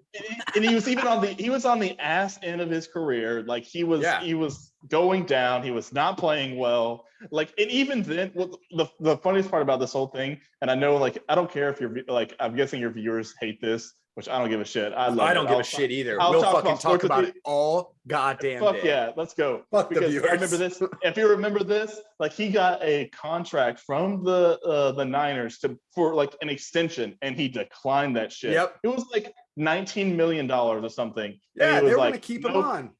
Yep, and he said no, and then he left, and then he complains about being like blackballed. Like nobody picked him up. It's like, dude, you got a contract extension and you turned it down. Like, what the fuck are you talking about? And the other crazy thing, he was in San Francisco. Yeah, he was in where else could you be in the United States that is as like he's an adopted black guy that's also black and white. Like, first off, like let's just say mixed. that. He's a mixed black guy. Most black people won't let him in the circle. He doesn't have an N-word card. Like he doesn't, like he's one of them light skins. Yeah, he's a light skin that can't say the N-word and has a fro, so he gets lucky about it every once in a while. And they blackballed him. Like, no, bro, you sucked and you put a bad optic out. So it was like a lose-lose situation. Like, yeah, I'm fucking taking Mike Glennon over your bitch ass, and I'll watch him throw for 500 yards in a game 2 weeks ago. Like, get the fuck out of here. Like, I don't give a shit. Dude, that whole thing. And I think I just remember the whole like troops argument. And even back then, I was not a big, like I was not an anarchist. I wasn't really that much of a libertarian. I was still like back to blue kind of shit. I remember it's so bad. But I still, even back then, I knew the whole like supporting the troops argument was bullshit. Like I was still like, that because everybody sense. said Like, support the troops. Yeah, and they were just like, that's the problem, is he's not supporting the troops by like standing for the national anthem. I was like, that doesn't make any sense. Like that's like, because you don't stand for the like, he's still American. They didn't even do like this big ceremony, like I think it started in like 2010 or 2011. Like they weren't even doing this big ceremony. Because literally the army gave the NFL millions of dollars. Yeah. It was just like, hey guys, can you start doing the national anthem televised? We're trying to ramp up Iraq War II right now. Like, come on. And then like bring out the big flag, and everybody waves the flag on the field, and then we'll have the flyover. Like that, all that shit started like 15 years ago. Like it wasn't wasn't a thing. It wasn't a thing. And this whole like support that, like if you kneel down, it's like disrespecting our troops. Like no, it's not. Like maybe y'all are the veterans, but like I never thought it would disrespect the troops because this guy's kneeling to the national anthem. I just thought his bullshit explanation of Black Lives Matter was dumb. That's what I thought was dumb. Not even, I mean, don't get me wrong. There was definitely some people in the military that were upset about it. Like they were like, they deserve to be shot. Like I do remember but that was more because he was black than it was because he was disrespecting the troops. Like, let's be honest about that. But like, honestly, think he needs to be shot, but just not. But most people, I think he deserves to be shot for wearing the goddamn Che Guevara shirt over the fucking national news. and then not understand. bad. Like it was at like a fucking rainbow flag day or some shit like that. And I was like, do you realize how many gay people Che Guevara fucking slaughtered in the streets? And they like, well, do you also remember, dude? Then like looking back at it now as a libertarian, and then everybody got so ass hurt over his cops are pigs assaults. Yeah. I don't remember that part. And yeah. then looking back on it now, I'm like, that was pretty Yeah. based. That was Cops are pretty awesome. That's pretty Cops are cool. pigs. can I get those socks? Is that part of the Nike deal? Where can I get those? Who's Those are your pretty cool? Who's your football team, Cole? On the Broncos, man. Hell yeah, let's go. Are you a Denver Broncos fan? Yeah, Let's fucking buddy. go. We We just got become slaughtered. best Yeah. yeah, dude. That was not a good they looked game. horrible yesterday God. or Sunday night. They looked horrible. I had them. I needed them to just cover the spread. It was +8, and they fucked it. They fucked it so bad. God. That was the only thing I missed that night. I had like a 7-game parlay that night, and you got the 6 of Broncos them? missing. Yeah, I got 6 of them. I was gonna win like $1,500, and the Broncos didn't hit the fucking +8 spread. I gave them 8 points. 8 points. That fucking sucks. Like, dude, okay, by the way, I don't know. I might piss you off here, or I might become literally your best friend forever. I still think Drew Lock to start. Oh no. Ah, damn it! I thought I could go for two. Drew Lock's garbage. Drew Lock's garbage. I don't know who should start over Teddy Bridgewater, but like I don't know either of them. I've been on They're the the Drew Lock same train. Dude, he sucked so bad like 2 seasons in a row. He was garbage. Dude, I've been on a Drew Lock train since he got drafted. I don't know what it is I liked about him. I liked him when he got drafted. All right, so in his first year when he came in and won 4 games. Yeah, he looked good in those 4 games and hasn't looked good since. And then no, that's not true. He did good against the Chargers. You gotta remember, what team was that again? He did good against the Panthers. He threw for 4 touchdowns. He had a okay game against he kind of came back against the Falcons that one time. We still lost that game, but he had a good fourth quarter. And then he also came back against the Chargers. He beat the Chargers on that last so he's had 8 good games in 3 years. That's it. But he also had like COVID last year. I always thought it was such a weird year. I can't count it. Dude, I'm telling you, I'm the biggest Drew Lock apologist. I don't know what it is. I think the dude can literally he just doesn't. I don't think he gets it. I don't think he. That's true. I don't think he can turn the switch. He tried. I really liked him. I liked him coming out of college. I liked him the first 4 games. I even liked him his first actual season starting. I was like, he's got to figure out the game because he had the swag. He had that swag. Yeah, I watched the press conference. He was good in press conferences. Yeah, he's likable. He's very likable. Very likable. I did like him a lot. But watching him play, I was like, bro, what are you doing? The amount and of he had sacks arm. that he had the dude strong takes, arm. He had the strong arm too. I know, but he doesn't throw the ball. He can't throw the ball away. He's got a strong arm, but he can't throw the fucking ball away. Fucking kills me. But all right, we can talk about Drew Lock all we want, but let's both for a second take a second and shit on Typo for being a Bears fan. How's your first dude? I used to be the used to be the biggest Mitch Trubisky fanboy. I would fucking cover for him all the time. I'd be like, it's not his fault. He went to a Pro Bowl. Yeah, because someone got hurt. But someone got hurt. Oh no, it's because Jared Goff was in the fucking Super Bowl, so he got to replace him. And I liked Mitch Trubisky. I really fucking did, but fuck, man, he fucked us. And I hate Matt Nagy. I fucking hate the Bears this season. It's the worst. Our defense used to be really fucking good. Now they're getting old. The contracts are going over. We can't hold on to them anymore. Our offense is shit. So I don't know what we're gonna do. We got to rebuild something. Well, I don't know if I should thank you for Vic Fangio because it's a very weird thing. Here's the thing. I think Vic Fangio just needs to go to defense. That was supposed to be the thing this year. That was supposed to be the thing this year, and he's just not doing it. His timing for timeouts and stuff is garbage. Terrible. He has no game management. Fucking horrible. Well, the thing is, he might be one of the best defensive minds in football right now. Absolutely. And our defense is nasty. It is. What we did. Patrick Surtain is fucking sick. by the way, how do you? Okay, because this is the thing. We could have got Justin Fields. He got Justin Fields. I'd rather Surtain and then fucking get a quarterback next season. Carson Strong. That's who I'm hoping for. Yeah. All right. I'll have to look him up. I haven't seen him yet. He plays at Nevada. And like I thought we were gonna get old boy from BYU last year. Who was it from BYU last year? It was either BYU or like Utah University or one of those guys. I don't know. He came out, he got big right before the draft because he had like some TikTok videos of him throwing, and the dude looked fucking nice. Like he looked nice, and it was him at the combine. Are you talking about the one that's at the Jets now? I think he might be at the no, it wasn't. I don't think he actually went in the first round. He got drafted a couple. I don't remember his name, but he was nice, and I was like, oh, I think the Broncos might take a second round pick at him. And I have a fucking Chubb jersey, and the dude fucking barely goddamn plays, and I think he's going to be really good. Hurt. Yes, I know. I think he's going to be good, but he's like the same thing as like a Christian McCaffrey. Christian McCaffrey's fucking amazing, but the dude can't stay healthy. He's on IR again. He's not going to play a fucking another snap. All right, just give me your quick rundown of how you felt when Von Miller got traded. I was okay with it.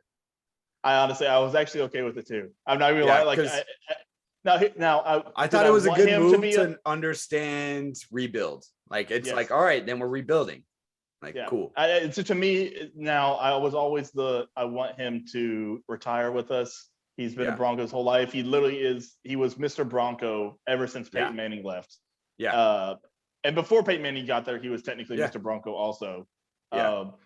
I think it was beneficial to both. It was like, hey man, you can go and try for another ring. We're gonna rebuild and like we're gonna part ways. And honestly, he may get signed back to the Broncos. His contract's up, but I don't know.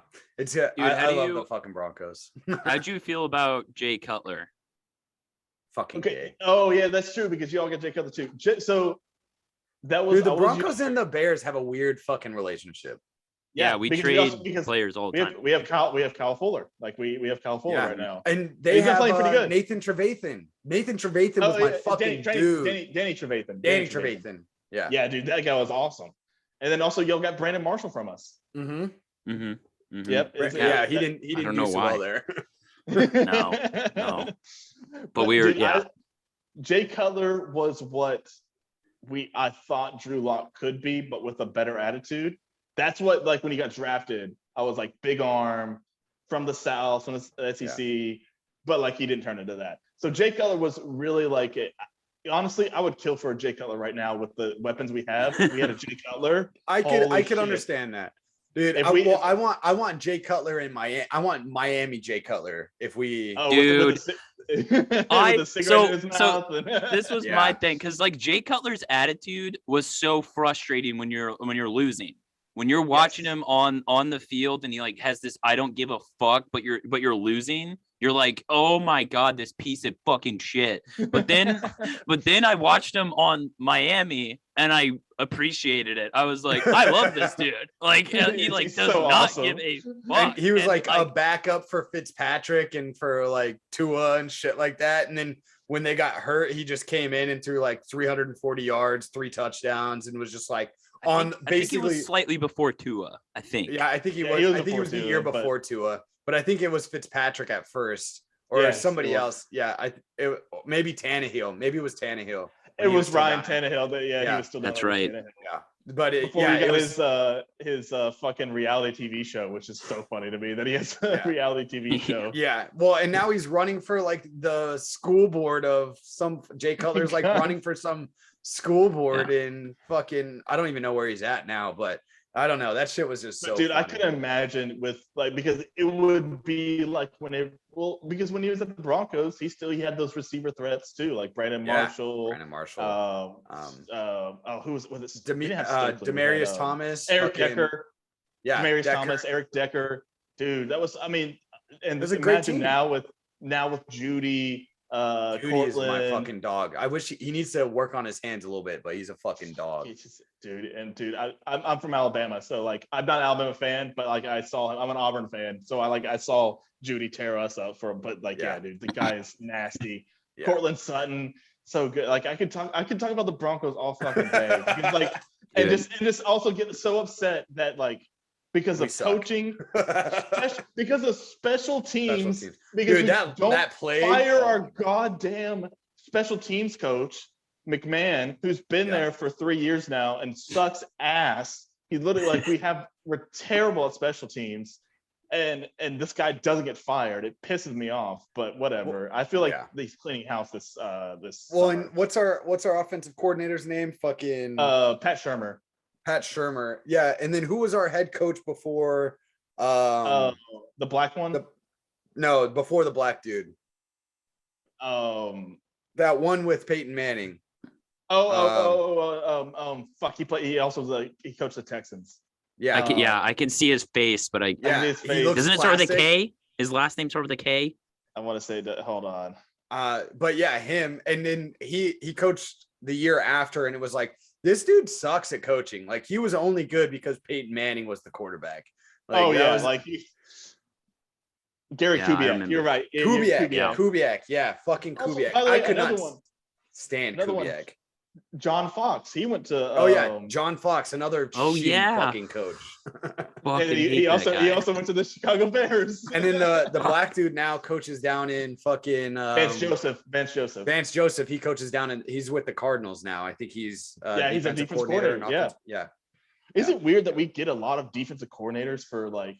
I don't know what it is. Like we've just been such a defensive-minded team. I think like the Bears were always like the defense. Like you always remember the Bears as a defensive team, but the Broncos in the 2000s have been like the defensive monster team. Besides the like the 06 Bears, 07 Bears, where it had like Brian Urlacher and fucking I don't know all those guys. But we Monsters still had John of the Midway, baby. Yeah, but we still had John Lynch and Champ Bailey. Bailey. Yeah, dude. God. Like we Elvis had a fucking Dumerville. Dumerville. Yeah, we had a fucking awesome defense. Dude, So Typo, how do you feel about the Bears' future with your new quarterback and everything going on? Well, I really like Justin Fields. I actually think he's pretty good. I just don't think they're using him properly.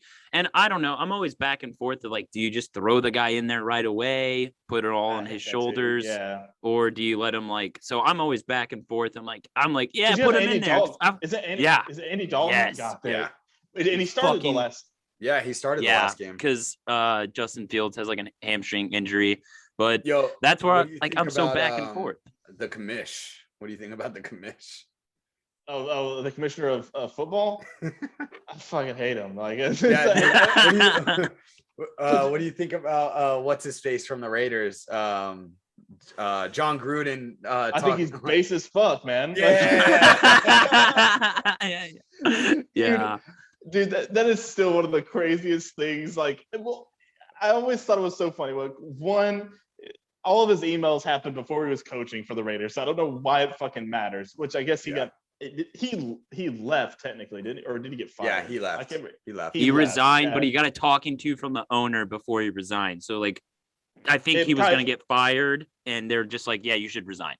Yeah, and he honestly, I would take the fire because I feel like if he got fired, they still had to pay him, and he still has like $80 million left or $70 million left on his contract. Like he had insane amount of money on his contract. Yeah. But like, dude, I tweeted about this the other day. The thing that still pisses me off about the NFL is they don't know what a catch is. They still don't realize what a fucking catch is. Yeah. And like, I feel like it's a very easy thing of saying the fumble, the fumble, yes, the Travis Kelce why I fumble. tweeted out. Right after that, I was just like, the NFL still doesn't know what a catch is because that was a catch and a fumble. Yeah, and like there's this whole thing of like, okay, you got to establish possession, and you take 2 steps, and you got to do a football move. It's like, no, fuck that. Once the ball stops moving in the receiver's hands, catch. I don't know why that's not like, we understand it as a catch. If I threw you a ball and then like it came to your hand and it stopped in your hand, even whatever happened after that, I say you caught the ball and then you dropped the ball after that. You didn't drop the catch. You didn't make a catch. You caught the ball and then you dropped it.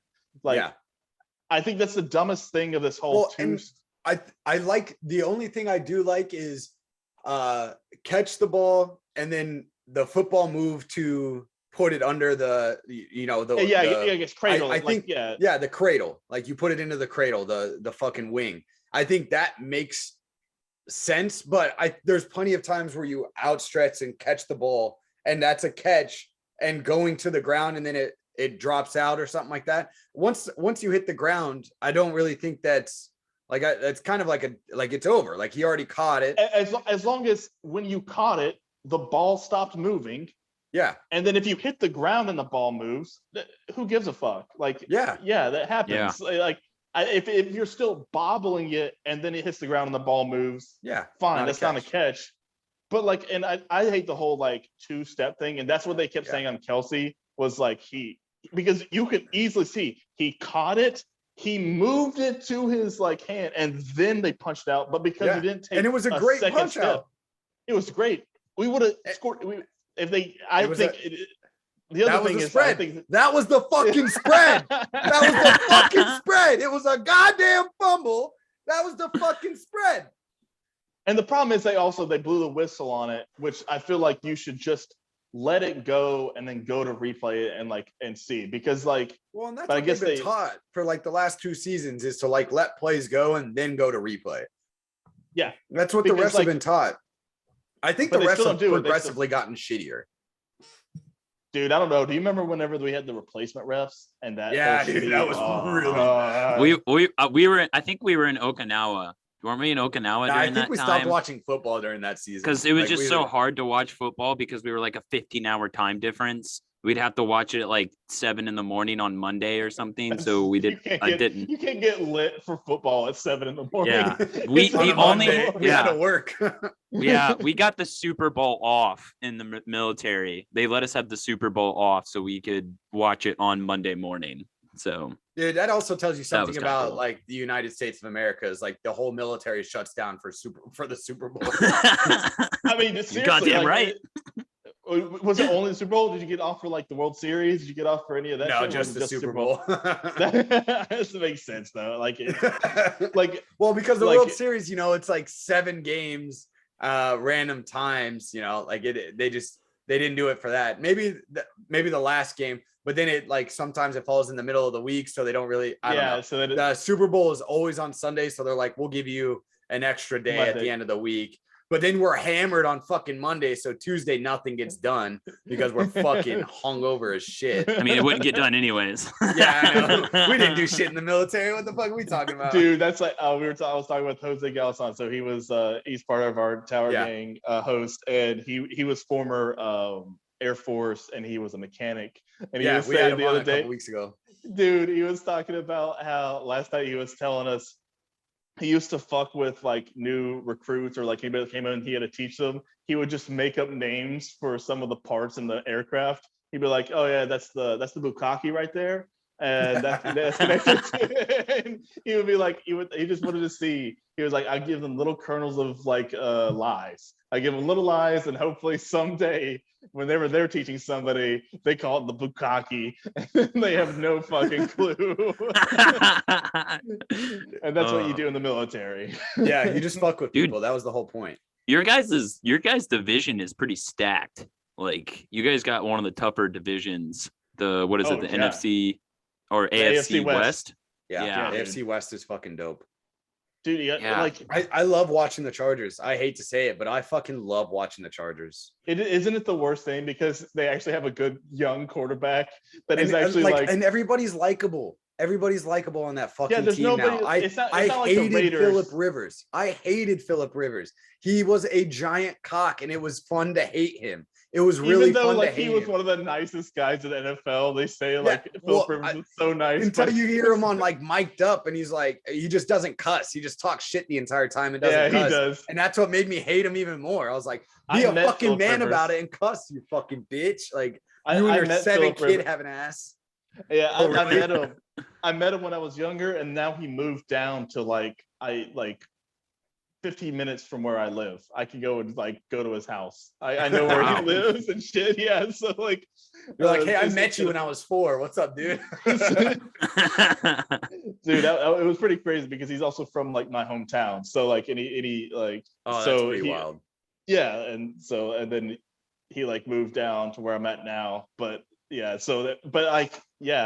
I always hated the Chargers, always hated the Raiders, always hated the Chiefs, but I can't help like when I see Justin Herbert play, I'm like, damn, I know. I love him. I love him. Awesome. And then what's his face on the defense there? He's young. Oh, Joey Bosa. Joey Bosa's dope, but it's their what's his name? He won defensive player of the year his rookie year, and it was like 2 years ago. I can't remember. No, maybe it was last year that he won defensive player of the year. He's I think he's a linebacker or corner. I want to say Manti Te'o, but no, he didn't. He does play for them, but I'm a big defensive guy. I played football in high school, and until I broke my collarbone, and I played wide receiver, and then I played middle linebacker, which was surprising for me because I was fucking tiny. But then I played middle linebacker and safety. So like I grew up watching, the John Lynch's and the Ed Reed. When I played football, I played in like middle school. I chose my number off John Lynch, even though John like I fucking love John Lynch. Even though the fucker now is at the 49ers. The Niners. Yeah. I know. I kind of hope they fire Elway and we can get John Lynch, because Elway hasn't been the best of GMs lately. Well, now we have Peyton. Now we have Peyton, so I think it's or George Peyton, not Peyton Manning. Even though I heard Peyton Manning could do something with the Broncos, so I hope. Yeah, that'd be pretty cool. That'd be pretty fucking cool. Dude, what's it like being like thrashed by Aaron Rodgers for the past 15 fucking years? Dude, it's not cool, dude. It's so like this year's been weird too, because like I never like when you play when your team plays against Aaron Rodgers, like you can never get your hopes up that the game's over, because if there's 2 minutes left and he's down by a touchdown, he's probably gonna score. Like you cannot get your hopes up. And he's like he's a cocky asshole. I mean, he like the last time we played him, he's like, I fucking own you, and I was like, you fucking bitch, I hate you. But then I also have like this weird respect for him, because he's like kind of like anti-vaccine, and it's kind of like nice to see NFL players, and they're like kind of speaking up a little bit. So it's like this, like he's fucking awesome show. On the Pat McAfee. Yeah, I was gonna say he goes on the Pat McAfee show, and it's awesome. He is really cool. Like everything about him, I like. It's just he plays on like the rival team, and he's like kind of a dick when he plays us. So like it's just so frustrating. There is like a 1% chance that he ends up at the Broncos, and I am just holding out for it, baby. I'm holding out for it, because imagine. I mean, he might have like 3 good years left in him. We're winning the Super Bowl all 3 years. Oh yeah, we're like, but if we get it, like we have the offense there, like we have all the pieces. We have the defense. We have, even if we still had Vic Fangio as coach, I still think if we had Aaron Rodgers, like he would like, he'd be like, don't worry about game management. I got this. Like, I got everything. I'll call the timeouts. I'll throw the challenge flag. I was praying, dude. I was praying he would go to the Broncos. I was fucking like, please go to the Broncos. And I really thought he was going to leave Green Bay. I thought he talked it like he was straight up. I mean, he was not happy with Green Bay at all. Like I still hope we get Deshaun Watson too. I don't care how many girls he raped. Like I want that. Well, dude, like isn't that whole situation just fucking wild? It is. Because he's like, I'll 22 girls, bet I'll still take him to court. I didn't do shit. And like that's ballsy in this day and age. That's ballsy. Like, I kind of believe him. What was the whole thing like? It was like trainers that would come up and he would just be like, hey, why you rub my leg? Why don't you just rub my dick a little bit too? Like, that's kind of how they made it sound. Like even in that's I don't know. I don't even know if he did it, because he was like, nothing I ever said can be construed that way. So I'm waiting for the court cases. Let's go. He got 20. He's like I think he's at like 30 now. And I dude, for a man in this day and age to be like, I'll take it to court. Like he's got to have some shit. Like he's got to have some. He knows. Like, well, and every time you've heard about Deshaun Watson before that, he was the most stand-up guy. Everybody fucking loved him. He was giving bonuses to the kitchen staff of the fucking Texans So was Harvey team. Weinstein. Hey, So was Bill Cosby. he wasn't giving no bonuses to kitchen staff. What are you talking about? The only bonus he was giving to kitchen staff was a fucking pearl necklace at the end of the night. Fucking Bill Yeah, I Cosby don't know. too. It was so random too, because like I mean the Texans were like a shit show, and they were already getting like attention for being Bill like, O'Brien garbage. is the worst GM coach probably ever in the league, and the guy like had a job for forever, and I think And he then still it does. was, but everyone that I knew that was a Texans fan is like, well, we still have Deshaun Watson, and then that scandal like came out over the summer, and I was like, God damn, dude, like that sucks. Dude, I didn't think they were winning a game this year, but I mean, they pulled out some big wins this year so far. I don't know how. Yep. Well, had the Lions won? The Lions finally won the first They game, didn't just won against Yeah, the that's fucking right. Vikings. Dude, Dude, I That think was Kirk Cousins and what's his name on the Eagles? they? Jalen Hurts. Jalen Hurts, Oh no, fucking Carson Wentz. Carson Wentz. He's not on the Eagles anymore. I forgot. He's on the Colts. Yeah, he's on the Colts. I think Kirk Cousins and Carson Wentz are the same fucking quarterback. They can throw for a shit ton of yards and can't win a fucking game to save their life. Like they have to depend on somebody else in the offense to win the game.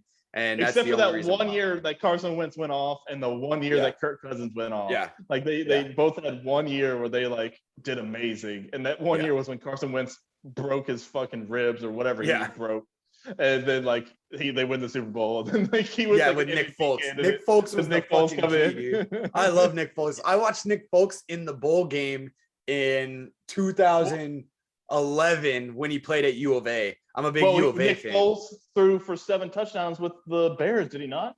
Yeah. Yeah. He was I mean, going he ham on he the Bears came until he got hurt. He came in that the Atlanta game, I think either last year or maybe the year before. I think it was last year.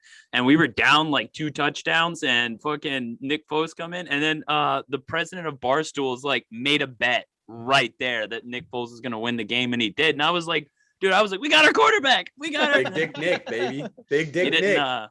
It didn't pan out. Horse Well, cock block. Matt Nagy's offense is just not made for like Nick Foles' style. Nick Foles is more of a pocket quarterback type guy, and fucking Matt Nagy wants to use him like Patrick Mahomes. I'm like, bro, chill out. We don't have Patrick Mahomes. And then he got lit up and fucking broke like fucking 3 ribs. Everything. And play. Yeah, our offensive line is fucking terrible.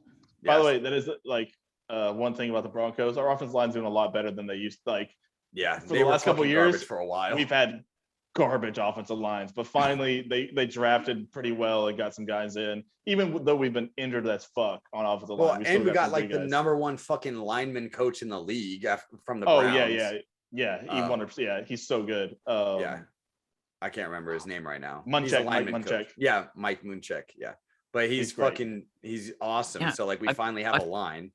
I feel like offensive line has to be like one of the most important positions on the offense. Yeah, like you can't do shit. Even if you have a really good quarterback and or running back, you can't do shit without an offensive line. I've always thought like I would much rather have like a all-star like offensive line than an all-star like quarterback. Like yeah, basically, or like even all-star wide receivers. Like I would deal with like, you know, average wide receivers and have like an all-star line. That's Tom Brady's success in fucking New England right there. Yeah, just like an all-star line. He always had a good line. Pretty good defense, and then like just some white slot guy that could like catch the ball. Like that's really it. Like, by the way, I don't know how you feel about Tom Brady, but I've finally had to just come to realization and like accept the fact that he's the fucking GOAT and he's like the best. And I can't like, it's like I want to hate the guy so much, but after he won at Tampa Bay and just seeing him like get absolutely trashed. Like, I know, dude. He became such a bro in Tampa. Like, it was like, dude, I was like, I can't hate you anymore, man. Like, you're cool. Like, you're so cool. But I can't deny your greatness. Like, walked out. Oh, that's what I'm talking about. He was trash. He was just like, and he was throwing the fucking Lombardi trophy from like one boat to another. Like, Dude, last Holy year, shit. Florida deserved to win last year. After the fucking lockdown shit, Florida deserved it. Yeah, And I kept saying, I said I was the like, same no thing. LA, no California team deserves to win shit this year. Yeah. Well, and honestly, like I think I said it last year when he won the Super Bowl. I was like, okay, this just solidified Tom Brady as the GOAT. And I was always holding out, and like people like the Patriots fan, we got 5 rings. I'm like, go fuck your rings, dude. You got deflated ball and game film cheating. Go fuck yourself. And then he every won time Tampa, I was the same way. All right. I was the same way. I was like, I still hold out, and I still say Aaron Rodgers is the better talent, by far at quarterback. But I think there's other guys that have better talent. John Elway has better talent. Fucking Peyton Manning was probably more talented, but like Tom Brady's just like I don't know what he does. He just knows how to win. I don't know what kind of fucking voodoo he uses to stay looking. I don't know what kind of he like sucks the life out of Giselle or something when he sleeps next to her at night and he's stays a fucking young. male succubus, dude. dude, he looks better now than he did 10 years ago. Yeah, he's literally a better looking man now than he was 10 years ago, and that's not debatable. Like he looks better. He's playing better. He's like more likable. I don't know what dude, it is. He still looks like he can play like another 3 years at least. Yeah, 3 to 5 years. Yeah, at least, and probably win again. Their team looks awesome. Dude, they just came the NFL, or maybe it was ESPN, but they just came out with like their next gen statistics or whatever. And right now, the highest likely chance is that it's going to be Patriots Tampa Bay Super Bowl. Oh, really? Patriots. Dude, the Patriots are leading their division. I know. They look good. Mac Jones has looked good, but I mean, maybe that's just the hype. They're just hyping that shit up. I mean, it would be kind of cool to watch Tom Brady play against the Patriots and like Bill Belichick's conspiracy so theory. unlikable. They're probably lining that shit up, dude. Yeah. Well, and like Bill Belichick's so unlikable. He's likable, but he's like, because he's the old grumpy man. And that's what like makes him likable, because he just doesn't give a shit about everybody else's shit. But like when the whole thing with Tom Brady leaving and all that, it was like, all right, we'll see who the fucking best is. And Belichick kind of shit the bed that year. And then Tom Brady won a fucking Super Bowl. And it was just like, all right, kind of Tom Brady edged out. So I'd rather Tom Brady win than Bill Belichick. Yep. Yeah. Patriots don't need any more Super Bowls. I hate their fucking fans. I hate Patriot fans too. Fuck them. All right. Well, I gotta cook some dinner and fucking same dude. I'm so hungry. I never ate. I was cooking dinner, and it was like get to 7. I was like, oh shit, I gotta do this podcast. My wife with me. She was like, how long are you gonna be? And I was like, hour and a half. I don't know. My girlfriend's on her way home right now, and I'm like, all right, I gotta end this before she gets here. But yeah, I appreciate you coming on. Fucking shout out your great, shit, man. Yeah, man. So Tower King Cole, that's my but so I do the Tower Gang podcast, Tower Power Hour. It's on YouTube, it's on Spotify, it's on all that shit. We just had on Dan Smots, a really cool conspiracy guy. Next week we have on a guy named Flat Dave. He's a flat earther, and we're just gonna roast the shit out of him. So that's gonna be really fun. And at the end of the year, we're having Dave Smith back on our show. So going pretty well. It's awesome, man. And thanks for having me on. It was a blast. So I'm putting our name in the hat for the first episode after Dave Smith at the beginning of the year. Dude, absolutely. No, we need to have you on, because like we talked about it, and like Toad even said today, he was like, why haven't we had the fucking Biting the Bullet guys on? I was like, oh no, let's get them on. So we can sit up there and be fucking hell yeah. We can sit there and be autistic for a couple hours. Hell yeah. It's not even like autism. We still get retarded, man, and we do super DJ shit. We're more than autism. We're fucking straight retards. Yeah, dude. We're like, if we invite enough of the Tower Gang guys on and just harass them, they'll let us on their fucking show. Yeah. Absolutely. All right, man. We'll let you get some dinner. I'm gonna get some dinner. It was great. That's the fucking shit show. I hope you guys enjoyed it. You can find all of our shit. It's going to be tagged in the show notes. So go look at that if you need to find us, if you haven't already. Typo, you got any last words? Just thanks for coming on, dude. It's a blast. Yeah, it was so much fun. Loved it. Yeah. Thanks again, man. See you guys. We out.